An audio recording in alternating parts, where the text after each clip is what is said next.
সুপর্ণা দেবী, আপনি চান তো আমরা খুনিকে যাতে ধরি, যে নিশিকে খুন করেছে? তাহলে আপনাকে তো বলতে হবে যে আপনি কি দেখেছেন, তাই না? আপনি যদি সাহস না দেখান তাহলে ওই খুনি অন্য আরো কাউকে খুন করতে পারে। স্যার, ওর ওর গলা। ম্যাম, আমরা জানি যে নিশির মৃত্যু মাথা কাটার জন্য হয়েছে। না, আমি নিশার গলার কথা বলছি না। আমি আমি ওই খুনির গলার কথা বলছি। ও গলা কাটা খুনি ছিল, ওর ওর গলা ছিল না। কি গলা কাটা খুনি?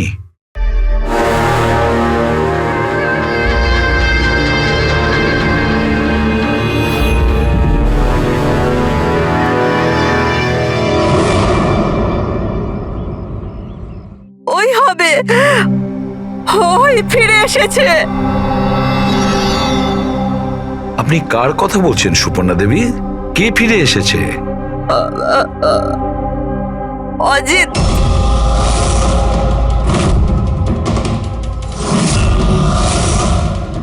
এই অজিতটা কে? 12 বছর আগে আমাদের পাড়াতেই থাকতো, আর আর বাচ্চাদের তুলে নিয়ে চলে যেত। ওই হবে, নিশ্চয়ই ওই হবে। আপনি এখনই বললেন যে খুনির মাথাই ছিল না, তাহলে আপনি কি করে চিনলেন যে ওই অজিত? কারণ ও গলা কাটা খুনিটা অজিতের মতোই জামা কাপড় পরেছিল, কালো প্যান্ট, লম্বা একটা জ্যাকেট আর মাথায় টুপি, আর আর চকমকে জুতোটাও, আর ওর হাতে ওই অজিতের মতোই অস্ত্রটা ছিল। আচ্ছা, এই অজিতের ব্যাপারটা কি? স্যার, পেশায় তো উনি ছুরি কাটারি বানানোর কাজ করতেন। খুব ভয়ঙ্কর লোক ছিলেন উনি। তার উপর 5টা বাচ্চাকে উধাও করে দিয়েছিলেন। উনি তো আমার ছেলে সানিকেও কিডন্যাপ করার চেষ্টা করেছিলেন। তবে এটাই ভালো হয়েছিল যে পুলিশ এসে ওনাকে হাতে নাতে ধরে ফেলেছিলেন, এই পাশে সমিল থেকেই। আমি বলছি না এখান থেকে চলে যাও, নইলে এক্ষুনি বাচ্চার প্রাণ নিয়ে নেবো। আমি তোর কাছে বাচ্চাটাকে নিচে নামা বাচ্চাটাকে। আমার সাথে চালাকি বেশি করবি না, নইলে এই বাচ্চাটার মাথাটাকে 2 টুকরো করবো নাকি। পিস্তল নিচে, পিস্তল নিচে রাখ। হ্যাঁ, নিচে রাখছি, হ্যাঁ রাখছি।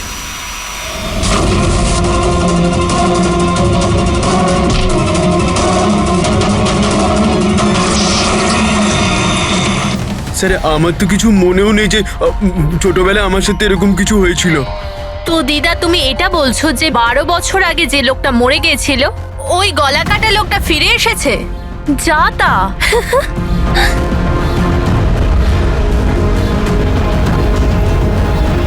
সুপর্ণা দেবী, কোনো মারা যাওয়া লোক আবার কিভাবে ফিরে আসে?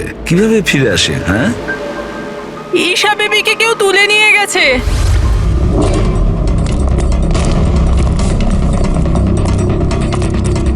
কি হয়েছে? ঈশা বেবিকে কেউ তুলে নিয়ে গেছে। হোয়াট? তুলে নিয়ে গেছে? কে তুলে নিয়ে গেছে? মাথা কাটা লোকটা। গলা কাটা লোক? কোথায় দেখেছো তুমি? নিশি ম্যামের বাড়িতেই। অভিজিৎ, গিয়ে দেখো তো।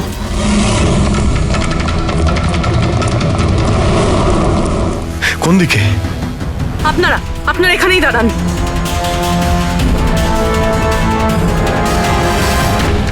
কোথায়? স্যার, এখানে, এই ঘরটায়।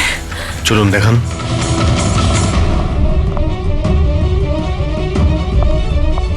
স্যার,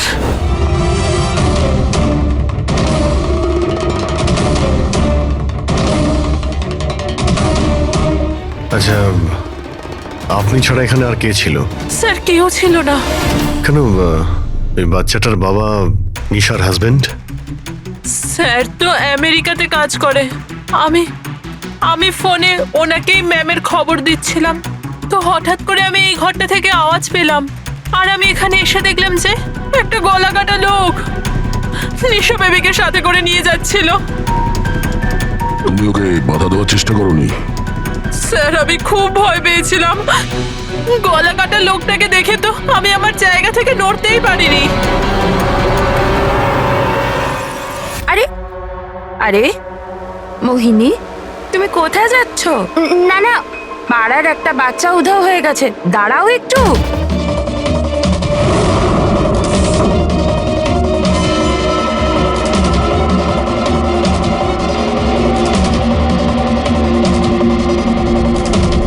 ঈশাকে খুঁজে বার করবো আমরা, হ্যাঁ? অভিজিৎ, জুতোর ছাপ হয়তো খুনিরই হবে। স্যার হ্যাঁ প্রবি, স্যার এই লেদারের টুকরোটা পেলাম পিছনের দরজা থেকে। হতে পারে কোনো জ্যাকেটের এটা? জ্যাকেটের? আচ্ছা, ওই অপরাধী এইরকম কোনো জ্যাকেট পরেছিল কি? হ্যাঁ স্যার, স্যার আপনি প্লিজ ঈশা বেবিকে যে কোনো ভাবে বাঁচিয়ে দিন। ভয় পাবেন না, আমরা চেষ্টা করে দেখছি। স্যার খুনি দেখতে কেমন ছিল আমরা তো জানিই না, ওকে ধরবো কিভাবে? কিন্তু এই সুবর্ণা ম্যাডাম বলছিল যে ওই মাথা কাটা লোকটা অজিত। একটা কাজ করি, 12 বছর আগে অজিতের কেসটা যে ইন্সপেক্টর হ্যান্ডেল করছিল, ওনাকে বিউরোতে ডাকলেই সব জানতে পারা যাবে।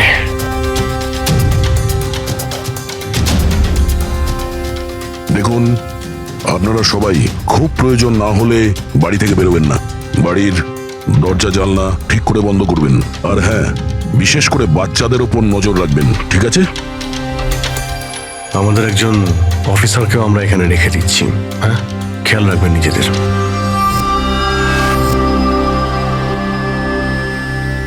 আচ্ছা, এটা কি দাদাগিরি হচ্ছে সিআইডির? বাড়িতে থাকবে, একটা মার্ডার কি হয়ে গেছে, আমরা কারফিউ লাগে বাড়িতে বসে থাকবো? কোনো দরকার নেই বাড়িতে বসে থাকার। আজকে আমার বার্থডে, আজকে আমরা পার্টি করব। হ্যাঁ, দেখো বাবা, সিআইডি যেটা বলে গেছে আমাদের ভালোর জন্য বলে গেছে, আমাদের ওদের কথা শোনা দরকার। তো আপনি শুনুন না, আমাদেরকে শেখাবেন না কি করতে হবে। না ম্যাক, আমার মনে হয় কমল আঙ্কেল না একদম ঠিক বলছে, আমাদের ওনার কথা মানা উচিত। আরে কমলা আঙ্কেলের চামচা কি ঠিক বলছিল যে মৃত অজিত ফিরে এসেছে আর আমরা তার জন্য বাড়িতে বসে থাকবো? কিন্তু শোন, তুই বার্থডে পার্টিতে যেতে চাস তো তুই না তোর মাথা বেশি চালাস না, যেরকম আমরা বলছি সেরকম চুপচাপ করতে থাক। কিন্তু মা বাবা, আরে ওদের কি আছে, ওদেরকে তো আমরা রাজি করিয়ে নেব।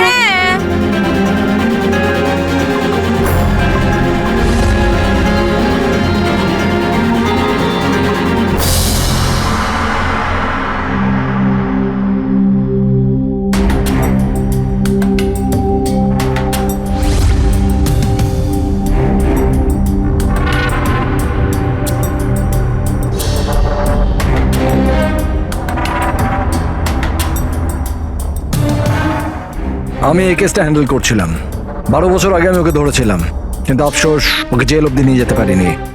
সব মিলে একটা ঘটনা ঘটলো আর সেখানে মারা গেছিল। আপনি কি শিওর যে অজিত মারাই গিয়েছিল? স্যার, মাথাটা ধরের থেকে আলাদা হয়ে গেছিল, আমিও শেষকৃত্যতেও গেছিলাম। তাহলে এখন এই অপরাধটা কে করছে? অজিতের কোনো কাছের লোক যে 12 বছর বাদে বদলা নিতে চায়? যদি বদলায় নেবার থাকতো তাহলে 12 বছর অপেক্ষা কেন করলো? আর কেই বা বদলা নেবে? ওর তো কেউ আগে পেছনে ছিলও না। ওর বাড়ির ব্যাপারটা কিছু বলতে পারবেন? স্যার, সরকার ওর বাড়িটা সিল করে দিয়েছিল। আচ্ছা, এই মাথা কাটা খুনি কে হতে পারে? স্যার, হতে পারে ওটা ওর ভূত। ভূত? আরে স্যার, আমি তো মজা করছিলাম। Thank you very much officer, আমাদের দরকার পড়লে তোমাকে আবার ডেকে নেব। Any time sir. Thank you. Yeah sir, একজন না দুজন লোক দেখেছে এই মাথা কাটা লোকটাকে। স্যার, একটা কথা আপনি নোটিস করেছেন? ওই অজিত কিন্তু শুধু বাচ্চাদেরই খুন করত, কিন্তু এই খুনি নিশিকে খুন করেছে, আর তারপরে ওর মেয়েকেও কিডন্যাপ করেছে। এক্স্যাক্টলি। আর এমন কি দরকার ছিল মেয়েটাকে মেরে ফেলার? কিডন্যাপিং এর সময় বেচারি মেয়েটি বাড়িতেই ছিল না। হ্যাঁ স্যার, কিডন্যাপের সময় ওই আয়া মায়া ছিল ঘরে। আর আর কারোর যদি খুন হওয়ার কথাই ছিল এই কিডন্যাপের জন্য, তাহলে নিশির নয়, মায়ার খুন হওয়ার কথা ছিল। মেয়েটি নিশ্চয়ই কোনো বিশেষ কারণে খুন হয়েছে। পুরবী, নিশার স্বামী কবে আসছে? স্যার কালকে সকালে। কাল সকালে? একটা কাজ করো পুরবী, তুমি ফেডরিক আর পঙ্কজকে নিয়ে ওই কলোনিতে যাও, আর ওখানে যারা রয়েছে তাদের উপর নজর রাখো, বিশেষ করে বাচ্চাদের ওপর। আমরা থাকতে কোনো বাচ্চাদের ক্ষতি হতে দেব না। হ্যাঁ সারিকা, বলো। স্যার, ওই মেয়েটার গলায় যে রক্ত পাওয়া গিয়েছিল না, তাতে আমি কিছু মেটালিক পার্টিকেলস পেয়েছি, কিছু ধাতুর কণা পাওয়া গেছে। আরে এটা কোনো প্রমাণ হলো নাকি? যে অস্ত্র দিয়ে মেনেছে তার তো কণা থাকবেই। আরে না না, এই কণাগুলো একটু অন্যরকম। এই জন্য আমার এগুলোর কার্বন ডেটিং করতে হবে। Carbon dating? কিন্তু কেন কার্বন ডেটিং কেন? ব্যাস একবার রেজাল্টটা আসুক, সব পরিষ্কার হয়ে যাবে। কিন্তু স্যার, আমার মনে হয় এই মাথা কাটা খুনি আসলে অজিতই হবে।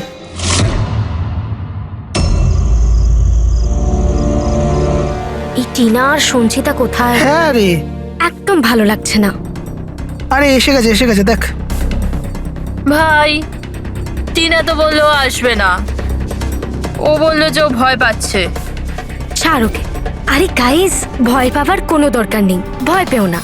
চলো আমরা বার্থডে পার্টি এনজয় করি। চল। তাড়াতাড়ি চলো। কিন্তু মা বাবা যদি জানতে পারে তাহলে? আরে বাবা, আরে মা বাবা জানতেই পারবে না। কিন্তু ভাই, আরো একবার ভাবতে পারতিস, আমাদের কিছু হয়ে গেলে তো। আরে কিছুই হবে না, এর আগে কেউ জানতে পেরে যাক, আমরা এখান থেকে পালাই। চল চল। দাঁড়াও,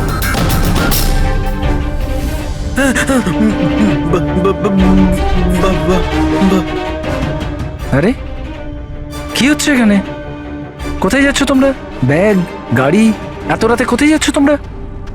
আঙ্কেল, ওই বলেছিলাম না বার্থডে পার্টি সেলিব্রেশন করতে যাব। হ্যাঁ আঙ্কেল, আমার বার্থডে, আমরা তো খুব এনজয় করব। বোকার মতো কথা বলো না, সিআইডিরা বাইরে যেতে বারণ করেছে তো। আরে যেতে দাও না, কেন বকছো? এমনিতেও আমাদের সানি তো বাইরে কোথাওই যায় না, একটু যাক না, ভালো লাগবে। যা খুশি করো, কিন্তু কারোর যদি কিছু হয়ে যায় না, তার দায় কিন্তু আমার না। আরে আঙ্কেল, কিচ্ছু হবে না, আমরা বাচ্চা নাকি? চিল। আরে কি দরকার যাওয়ার? দেখছিস তো কি অবস্থা চারদিকে, ওই গলাকাটা লোকটা এখানেই ঘুরছে। কিচ্ছু হবে না, শুধু আমাদের যেতে দাও। আর এমনি তো আমরা কি বাচ্চা নাকি? আরে যেতে দাও না, বাচ্চারা যেতে আরে চাইছে। আপনিও না।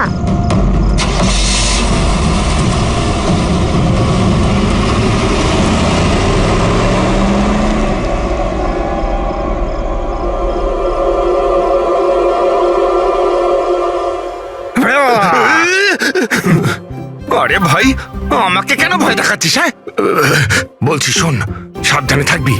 ওই কলাকাটা লোকটা আশেপাশেই কোথাও থাকতে পারে, এটাই তো ওনার বাড়ি। আরে এখানে কেন দাঁড়িয়ে আছেন, চলুন তাহলে।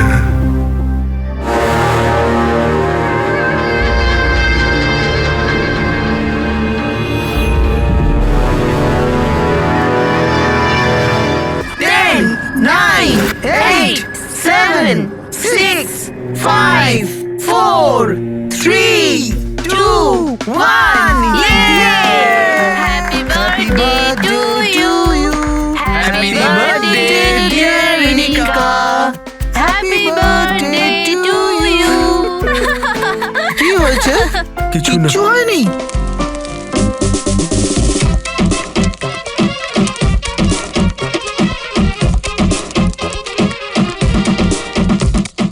আরে তোর দ্বারা হবে না, চল যা ভেতরে গিয়ে নাচ। চল যা যা। বোকা কোথাকার। আমরা বারণ করা সত্ত্বেও আপনারা ছেলে মেয়েদের বাইরে যেতে দিলেন, হ্যাঁ?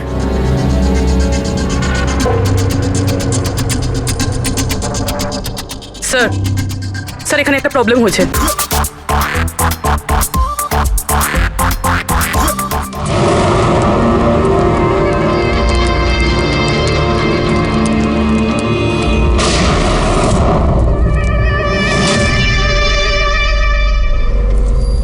গুলি চলার আওয়াজ ছিল তো, কিছু গন্ডগোল মনে হচ্ছে। হ্যাঁ ম্যাক, আমিও একটা আওয়াজ শুনলাম খুব জোরে। কোনো গন্ডগোল নয়, আর কোনো গন্ডগোল হলে না আমরা সামনে যাবো। এক কাজ করো, তোমরা দুজন ওখানে গিয়ে দেখো, আর তুমি এদিকে, আর আমরা পিছনে যাচ্ছি। আর আমি তুই না এই মাটিতে গর্ত কর আর তার ভেতরে লুকিয়ে পড়।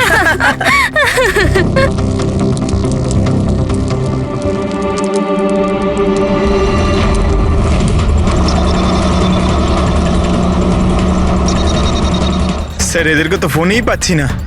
না পঙ্কজ, জঙ্গলে নেটওয়ার্ক পাওয়া যায় না। ওদের ওখানে যাওয়াই উচিত হয়নি।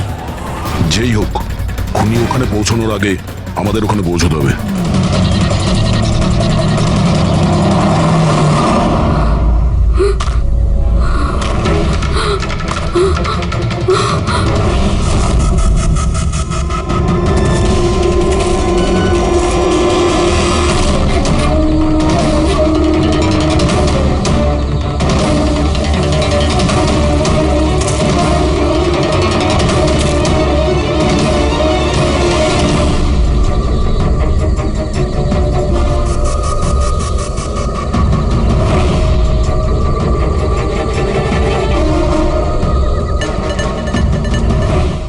সঞ্চিতা,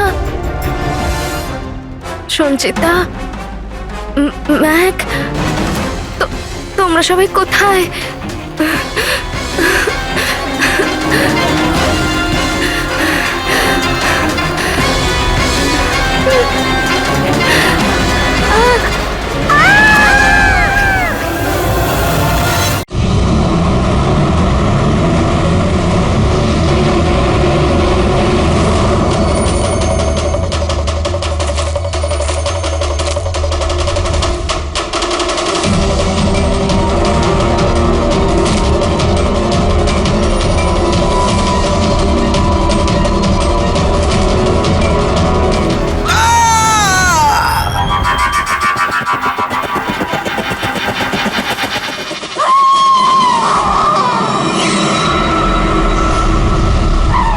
মনে হচ্ছে খুনি পৌঁছে গেছে।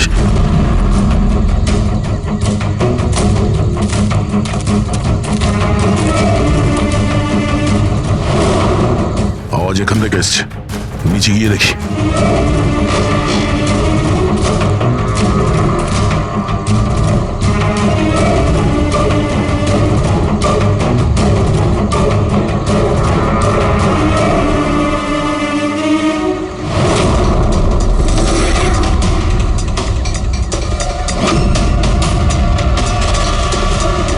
স্যার এর তো মাথা নেই স্যার।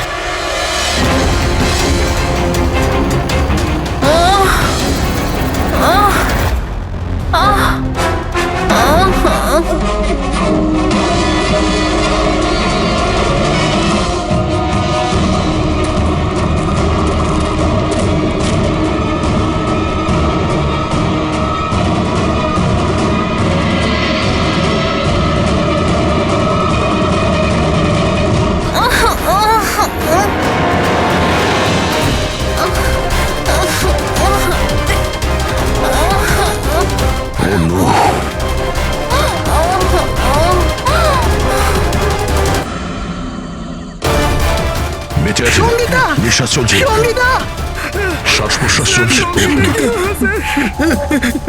স্যার ওই মাথা কাটা লোকটা এখানেই আছে। তোমাদেরকে বলা হয়েছিল না বাড়ির থেকে বাইরে বেরোবে না?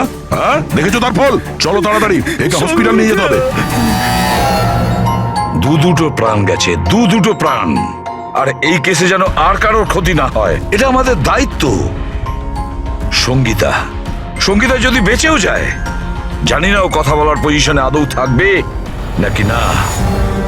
সঞ্জনন, এই বাচ্চাটা এখন কি অবস্থায় রয়েছে? ও যদি খুঁজে না বের করতে পারি তো। একটা কথা স্যার, এসব যেই করছে তার মাথা তো কাটা হতে পারে না স্যার। জঙ্গলের প্রত্যেকটা কোণাও চেনে, আর ওর এটাও জানা ছিল যে বার্থডে পার্টি কোথায় হচ্ছে। স্যার মনে হয় ওই কলোনিতে থাকে এমন কেউ। হ্যাঁ পুরবী, কলোনিতে যারা আছে তাদের ব্যাকগ্রাউন্ড চেক করেছিলাম না? হ্যাঁ স্যার, এদের দুজনকে সন্দেহ হয় স্যার, মোহিনী আর অভয়। শুধু মোহিনী আর অভয়কেই কেন সন্দেহ করছি? হ্যাঁ স্যার, এই অভয় সানির বাবা। 2 বছর আগে ওকে গ্রেফতার করা হয়েছিল অবৈধ অস্ত্র বাড়িতে রাখার জন্য। আর ভায়োলেন্সের কিছু কেসও ওর বিরুদ্ধে লেখা আছে স্যার। এ তার 2 চাকরকে এত বাজেভাবে একবার মেরেছিল যে ওদেরকে হসপিটালে নিয়ে যেতে হয়েছিল। এফআইআর এর কপি আছে স্যার আমাদের কাছে। এই মোহিনী হলো কমলের স্ত্রী, আর ও আসলে নিশির কাজিন স্যার, কাকার মেয়ে।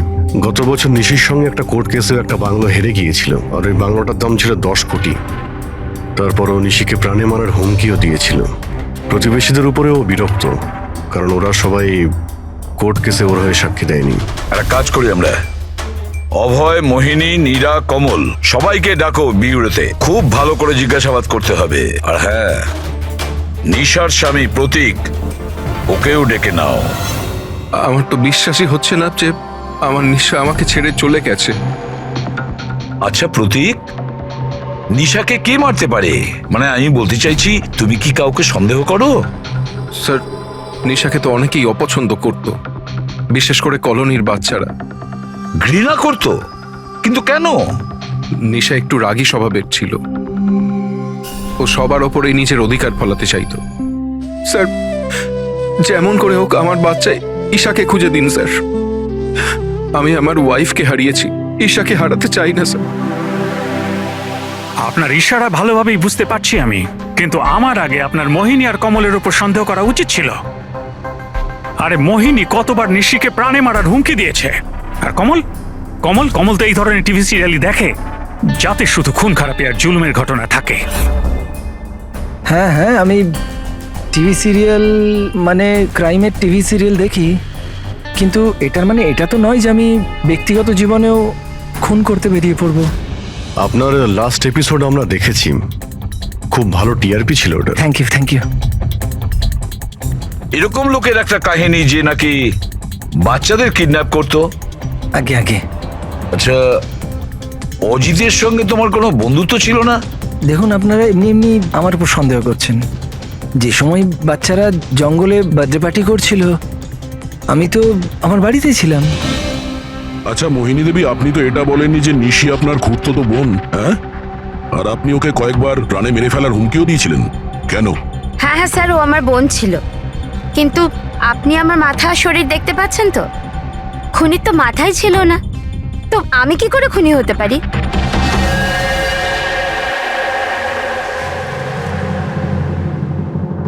এই অভয়, মোহিনী, নীরা, কমল, খুনি তো এই চারজনের মধ্যে যে কেউ হতে পারে। কলোনির সব লোককে বলে দাও, ওরা যেন বাড়ির থেকে না বেরোয় যতক্ষণ না এই গলা কাটা খুনি ধরা পড়ে। এখন তো একটা চিন্তা ঢুকে গেল বেচারি ওই ঈশার ব্যাপারে, ওই বাচ্চাটার যেন কিছু না হয়। আর এত ছোট বাচ্চা যে নিজে নিজেকে বাঁচাতেও পারবে না। এক মিনিট, কি বললে তুমি দয়া? এটাই যে বাচ্চা এত ছোট যে নিজের আত্মরক্ষা করতে পারবে না। ইয়েস, আগে কেন ভাবিনি আমি? কি স্যার? ওই রুমটা যেখান থেকে ঈশাকে কিডন্যাপ করা হয়েছিল, ওই রুমে সমস্ত জিনিস ছড়ানো ছিটানো পড়েছিল। এটা তখনই হয় যখন দুজনের মধ্যে মারামারি হয়। ওই মায়া বলছিল যে ওর সঙ্গে কোনো হাতাহাতি হয়নি। গলা কাটা লোকটাকে দেখে তো আমি আমার জায়গা থেকে নড়তেই পারিনি। এক্স্যাক্টলি। আর তাছাড়া মারামারি আর জিনিসপত্র ছড়ানো ছোট বাচ্চাদের কাজ নয়। গোলমাল আছে, নিশ্চয়ই কোনো গোলমাল আছে, আমি বলছি কোনো গোলমাল আছে। আর ওই যে জুতোর ছাপ, ওই রং লাগা জুতোর ছাপ, কিন্তু সেটা একটাই কেন রুমের মধ্যে থাকবে? যদি জুতোর তলায় রঙই লেগে থাকে তাহলে তো আরো অনেকগুলো জুতোর ছাপ থাকবে, তাই না? তার মানে স্যার, এইসব আবার ওই মায়াই করেনি তো? সঙ্গীতার ডক্টর মেসেজ করেছে, সঙ্গীতার জ্ঞান ফিরেছে। তাহলে তো স্যার ওই আমাদের বলবে কে লোকটা। আমি হসপিটাল হয়ে আসছি। হ্যাঁ সারিকা, কি?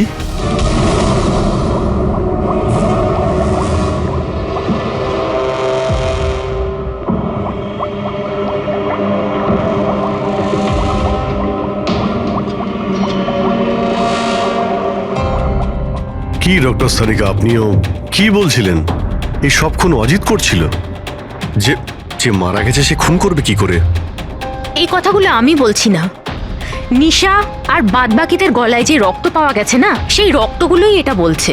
আর ওর রক্তে যে মেটাল পার্টিকলস পাওয়া গেছে তার কার্বন ডেটিং করার কথা ছিল। হ্যাঁ, করিয়েছি তো আমি সেটা। আর তোমরা জানো কি রেজাল্ট এসেছে? এসো দেখাচ্ছি। এখন তোমরা জানোই যে আমরা কার্বন ডেটিং এর ব্যবহার তখনই করি যখন কোনো জিনিসের এক্স্যাক্ট বয়স জানার হয়। হ্যাঁ, আর নিশার খুন যে অস্ত্র দিয়ে করা হয়েছে সেটা কমপক্ষে 10 থেকে 12 বছরের পুরনো। কি এত পুরনো? হ্যাঁ, তাই তো আমরা রক্তের মধ্যে আয়রন আর রাস্টের পার্টিকেলস পেয়েছি। আর সব থেকে আশ্চর্যের ব্যাপার হলো এটাই যে দ্বিতীয় যে রক্তটা পাওয়া গেছে না নিশার গলা থেকে, ওটা একটা মানুষের নয়, 12 জন আলাদা আলাদা মানুষের। 12 জন আলাদা আলাদা লোকের রক্ত? এই যে 12 জনের আলাদা আলাদা স্যাম্পল আর 12টা আলাদা আলাদা ডিএনএ। তার মানে খুনি খুন করার পরে এত বছর ধরে অস্ত্র পরিষ্কারই করেনি? মাথা কাটা নয়, মাথা খারাপ খুনিয়ে। কিন্তু এটা বুঝতে পারলাম না যে তুমি অজিতের নাম কেন নিলে। কারণ নিশার রুমে যে জুতোর দাগ পাওয়া গেছে ওটাতে এমন কিছু মাইক্রোবস পাওয়া গেছে যেটা এমন কোনো জায়গা থেকে এসেছে যেটা বছরের পর বছর বন্ধ। আর যে জ্যাকেটের পিসটা আমরা পেয়েছি সেটা বছরের পর বছর রোদ পায়নি। তাহলে এরকম জায়গা কোথায় হতে পারে যেটা অনেক বছর বন্ধ? অজিতের বাড়ি।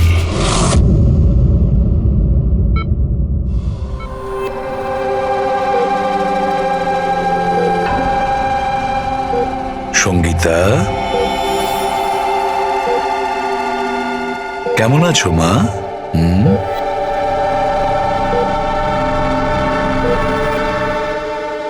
এসিপি স্যার, আপনাদের সিআইডিদের সাহায্য আমি সারা জীবন ভুলতে পারবো না। না না না, প্লিজ। আমার এই মেয়ে ছাড়া আমার আর জীবনে কেউ নেই। সুপর্ণা দেবী, দেখুন, সঙ্গীতার ভোকাল কর্ড খারাপ হয়ে গেছে, ও বেচারি কথা বলতে পারবে না। কিন্তু এটা শুনে আপনি খুশি হবেন যে সঙ্গীতা আজ এখন পর্যন্ত ও আমাদের সাথে রয়েছে, ও প্রাণে বেঁচে গেছে, তাই না?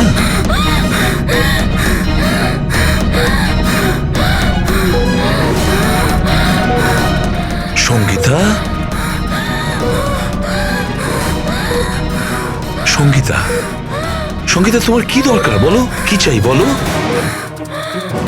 কি? দেখো সঙ্গীতা, এখানে ওষুধ আছে, মোবাইল আছে। তোমার মোবাইল দরকার? এ না, নাও ধরো। ওকে, অন করো। ঠিক আছে, ঠিক আছে। যার মাথা কাটা গেছে সে কিভাবে কথা বলছে? মাই গড! সুপর্ণা দেবী, হ্যাঁ, অজিতের হাইট কত ছিল আপনি কি বলতে পারবেন? ওর উচ্চতা?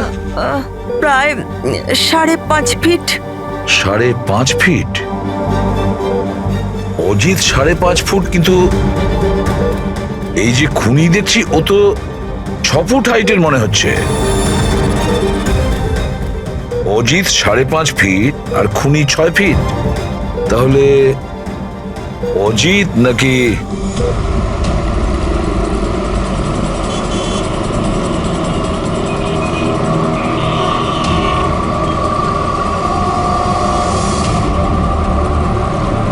গল্পটা এরকম উল্টে গেল কি করে? এই মোহিনী তো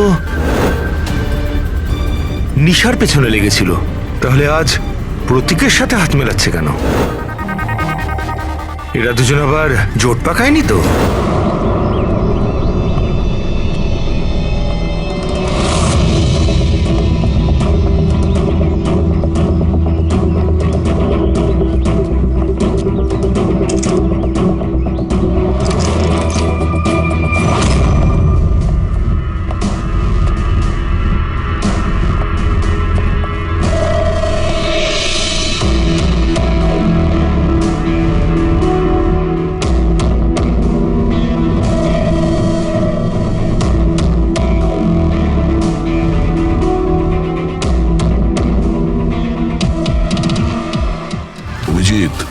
গত 12 বছর ধরে তো এই ঘরটা বন্ধই আছে, কিন্তু মনে হচ্ছে এখনো এখানে কেউ যা আসা করে।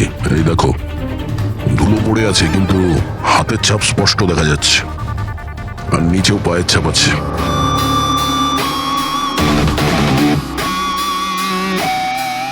খুনি এই চেয়ারেও বসে।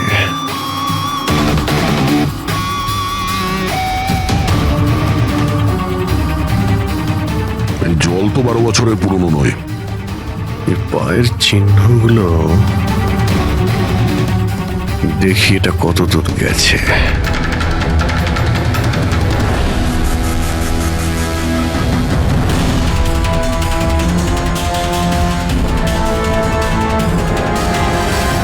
মাই গড,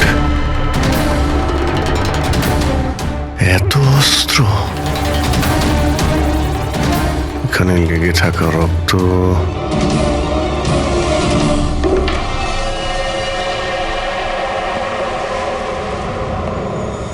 এই রক্তগুলো হয়তো এই সমস্ত নিষ্পাপ শিশুদেরই হবে যাদের জীবন অজিত কেড়ে নিয়েছিল। এত ছোট আদরের বাচ্চাদের কেউ মারবে ভাবতে পারে কি করে? এই অজিত তো পাগল ছিলই, যে ওকে নকল করতে চায় সেও মানসিকভাবে অসুস্থ।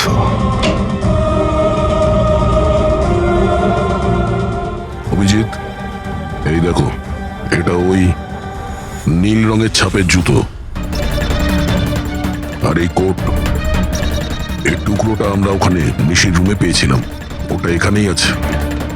মানে খুনি অজিতের বাড়িটাকে নিজের আড্ডা করে রেখেছে। কিন্তু এটা জানবো কি করে যে এই খুনিটা কি? মনে আছে ডক্টর সারিকা কি বললো? নিশার নার্সারিতে যে জুতোর দাগ পাওয়া গেছে না, সেখানে এমন কিছু মাইক্রোস পাওয়া গেছে যেগুলো এমন কোনো জায়গা থেকে এসেছে যে জায়গাটা অনেক বছর বন্ধ।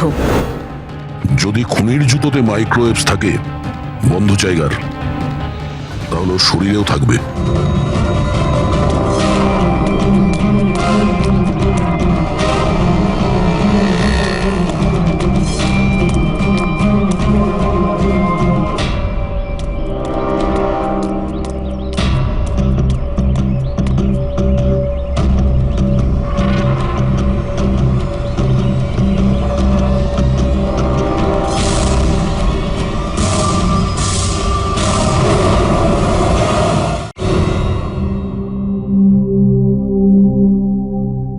সিআইডিরা আমাদের বারবার এখানে ডেকে বিরক্ত কেন করছে?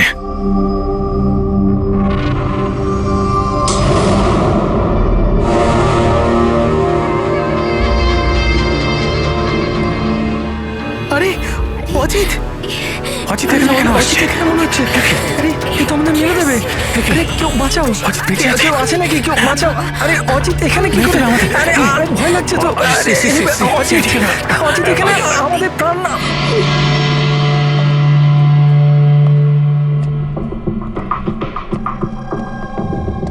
কি ভেবেছিলে তোমরা যে আমরা তোমাদের বিরক্ত করার জন্য ডেকেছি? না না, আমরা তোমাদের এই কারণে ডেকেছি, সেটা দেখানোর জন্য গলা কাটা মাথাহীন খুনি, মাথা কাটা নয়, ওর মাথাটাই খারাপ। এসবই এই ড্রেসের জন্যই হচ্ছে। এই এটাকে পড়লেই মাথা উধাও। ঠিক আছে স্যার, এটা তো বোঝা গেল যে খুনি এটা পরে খুন করত, কিন্তু আসল খুনি কে? খুনি তুমিও হতে পারো। তুমি তুমি তুমি তোমাদের মধ্যে যে কেউ হতে পারে। খুনি তোমাদের মধ্যে যে কেউ হতে পারে। শুধু 2 মিনিট দাও, 2 মিনিটের মধ্যে রহস্য ভেদ হয়ে যাবে। এটা তো জানতে পারা গেছে যে ওই অস্ত্রগুলো সেটা অজিতের বাড়ি থেকে খুনি চুরি করেছিল। কিন্তু যখন ওই অস্ত্রগুলো চুরি করতে খুনি অজিতের বাড়িতে যায়, তখন ওই বন্ধ বাড়িটায় ধুলোয় ভর্তি হয়েছিল, যেটাও যাওয়ার পর পরিষ্কার হয়ে যায়। আর ওই রুমে যত ধুলোর কণা ছিল সেই খুনির শরীরে এসে গেছে। আর আমরা তোমাদের সবার টেস্ট করব, সবার। আর যার শরীর থেকে আমরা সেই ধুলো পাবো, সেই আমাদের বিচারে খুনি। কিন্তু আমাদের উপর কেন সন্দেহ করা হচ্ছে? কারণ খুনি শুধুমাত্র তোমার উপর আর এই সানির উপর হামলা করেনি। আর মোহিনীকে এই জন্য, কারণ ও নিশিকে মারার হুমকি দিয়েছিল, সেটাও অনেকবার। আর অভয়ের উপরে এই জন্যই যে ও খুব অল্পেতেই রেগে যায়।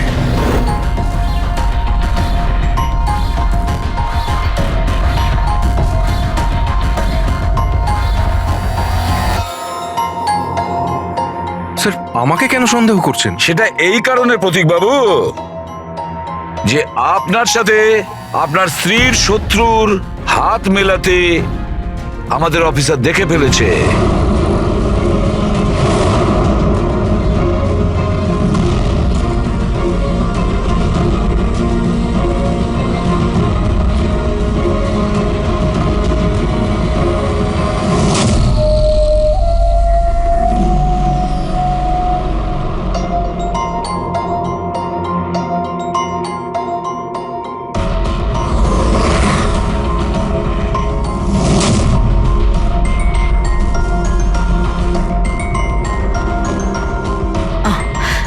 স্যার এখনই সমস্ত ব্যাপারটা পরিষ্কার হয়ে যাবে।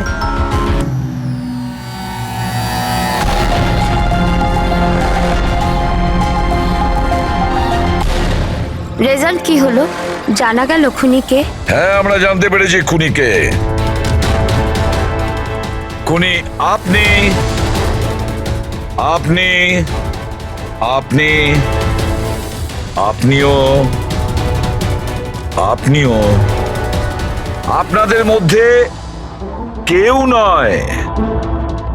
খুনি হলো এই সানি। সানি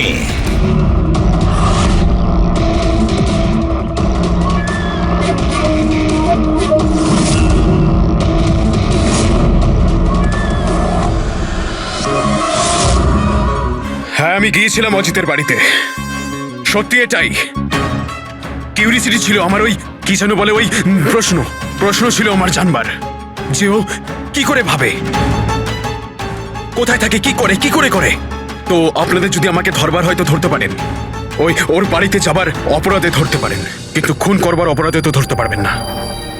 তোমাকে দোষী সাব্যস্ত করার জন্য আমাদের কাছে আরো একটা প্রমাণ রয়েছে। দেখতে চাইবে? হ্যাঁ,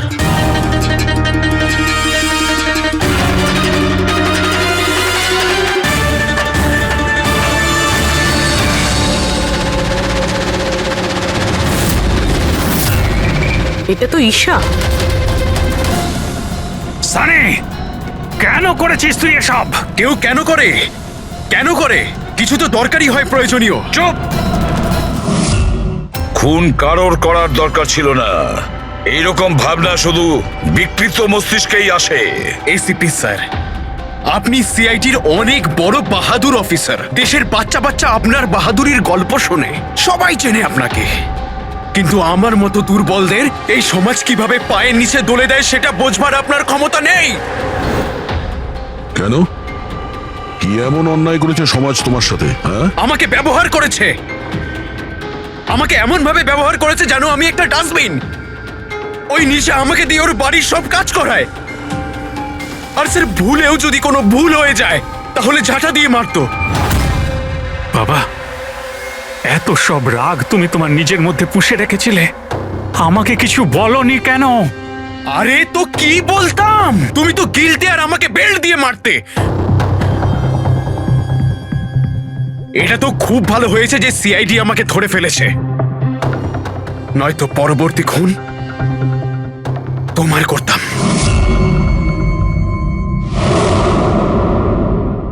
মানলাম যে তোমার বাবা তোমার সঙ্গে সঠিক আচরণ করেননি, কিন্তু তুমি তোমার বাবাকে খুন করার কথা কিভাবে ভাবলে?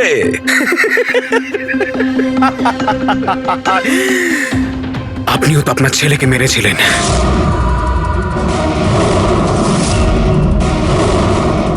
ভুলে গেছেন? কি বাজে কথা বলছো তুমি?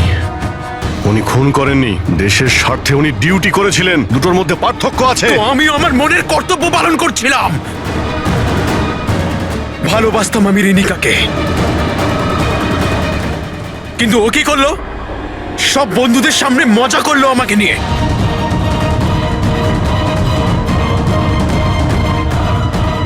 মেরে দিলাম আমি। আমার তো মনে হয় তোমার চিকিৎসার প্রয়োজন। নিয়ে যাও একে। চল।